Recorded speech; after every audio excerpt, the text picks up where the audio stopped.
Hello everybody, finally making the video about this book, The Northman Fury, the Vikings.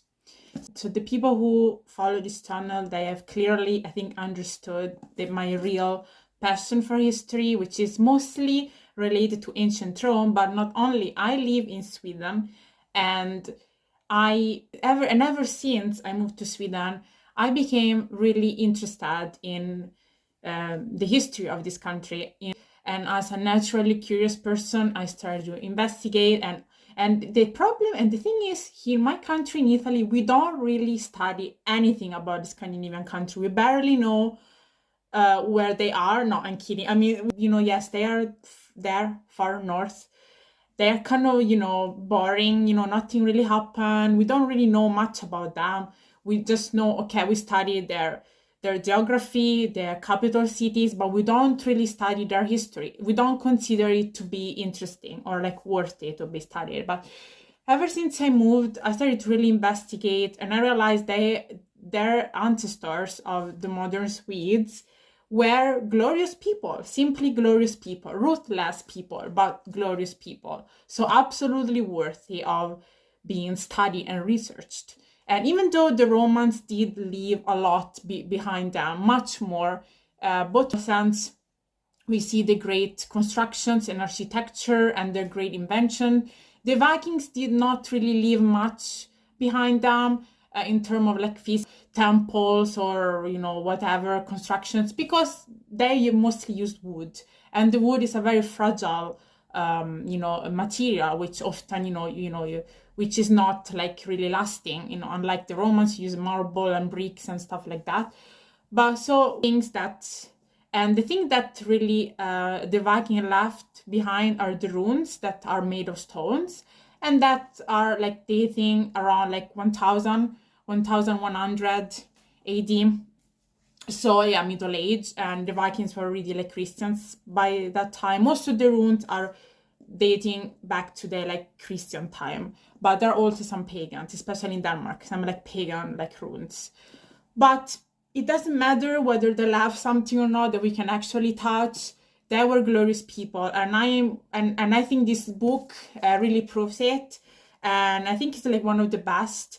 And the author, Philip Parker, did a lot of research. Clearly, it's very like visible. It's like he has been studying 3 years before writing this book. So if you're into Vikings, please, yes, the show is it's fun. I watched it. It's great. It's very violent, but it's good. But this book is like very accurate, clearly very accurate. And so what the author really starts talking about how the heritage of the Vikings, and also the meaning of the word Viking, the possible origin of the word. The interesting thing is that the Viking really dominated a great era of Europe, specifically north of Europe. They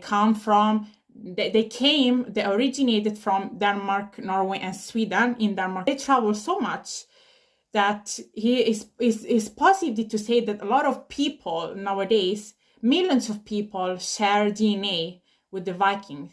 Their DNA is related to the Vikings, especially if you're maybe from Scotland, from England, France, maybe even the US, obviously. And if you are like your ancestor came from maybe Ireland, again France, England, and also Ukraine, you might share like your DNA, might be related to the Vikings.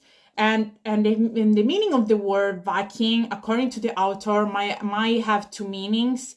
It might be either related to the word Vik, battle, or even to wander, to move, because they were wandering, they were moving, they were traveling, they were pirates.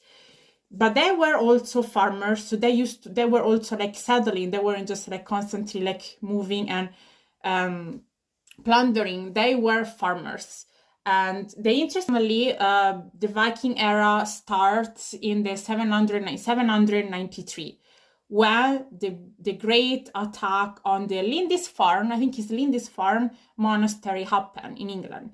And it was very unexpected. It was a very unexpected and brutal attack. The Vikings were ruthless people. They were, they stole all the gold. They killed the monks. I think that scene in the TV show is pretty like accurate. I think, because that's exactly how you described and how I imagine it happened. They were not expecting it, and they saw these people extremely tall, extremely violent, and that's when they became known in England and feared. It was a time where really most of Europe, if not all of Europe, was Christian, so they came in contact with this new religion. They were pagans. He made also, the author makes a study around the Norse gods. The most famous is obviously, everybody knows about Thor and Odin. Odin was the All Father, so like the main god. A little bit like Jupiter was for the Romans. And just like the pagan Roman gods, I can see those gods, the Norse gods, where I will say they have silly behaviors. They weren't really, even though Odin was considered the god of wisdom, he was not really wise. According to the sagas, he was constantly like trying to make sacrifices, even giving his own eye away in order to get wisdom. So he was always trying to like be better and kind of like not being a very confident god. And so it was making like choices that we would consider to be very silly in order to constantly gain wisdom. And so, of course, the god themselves, often the gods reflect, the pagan gods often reflect humans' imperfections and flaws. This is the same for the Roman and the Greek. Those gods were struggling with lust, with anger, with jealousy. This is really like a pattern. The gods reflect humans. That's my theory, obviously, but I think this is really something that's visible when you study all civilizations, when you read about them. So after the Lindisfarne attack, we come to know by reading this book that they kept attacking different areas of England and Scotland and also France.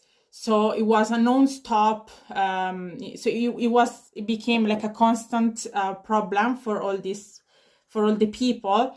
And they arrived to Iceland. We all know they came to Canada much before Cristoforo Colombo, and so they came in contact with the civilization of America back then. This is why I say they were glorious people, because every civilization that is moved by curiosity of the unknown and trying to learn, even of course, again, they were ruthless. They weren't like, kindly coming and like shaking hands. Hey, so what can you tell me about your country? They weren't doing this, but they were moved by curiosity and desire to conquer. And every civilization that's moved by this, I believe there is glory in those people. They were not satisfied with just like what was surrounding themselves. They wanted to know more and to gain more and possibly learn more. That, of course, Christianity spread out also among the Vikings. We know about one Viking in Denmark around the time 1000, I believe, AD. His name was Harald Bluetooth, and he basically brought Christianity to Denmark and was baptized by a monk. His name was Pop, I believe, kind of a silly name. And so we start to see this was the time where they became Christianized, and when we have most of the runes. Even though and the author named some of the ruins that were mostly in Sweden, I would say they're mostly south of Sweden because it was warmer. So they were, I believe, mostly living around Uppsala, Stockholm area, but also Denmark, obviously, and also in the south of Norway. And I have seen, I believe I've seen around maybe 8 ruins. I want to see more. I want to go to Denmark to see the one that was built during Harald time. Most of what we know about the Vikings was because of their sagas, and we think about the Vikings as just simple warriors, again, pirates or farmers, but we know they were into art, they were into poetry, they were into literature, they were writing, they had their own alphabet, they had their own, again, they were not just ignorant, again, as I said, we imagine these people almost brainless, bloodthirsty. They were, again, but there was so much more to them. I just find this book to be really interesting. I've been kind of quick, but I like to just give insight. Highly recommend it, and I just recommend to visit the Scandinavian country. No, I wish people would visit Rome if they have not visited Rome. But I will say these countries also have a lot to offer in terms of the nature, especially I would say a really, really beautiful nature. But yeah, if you're interested in history, read this book, and bye bye.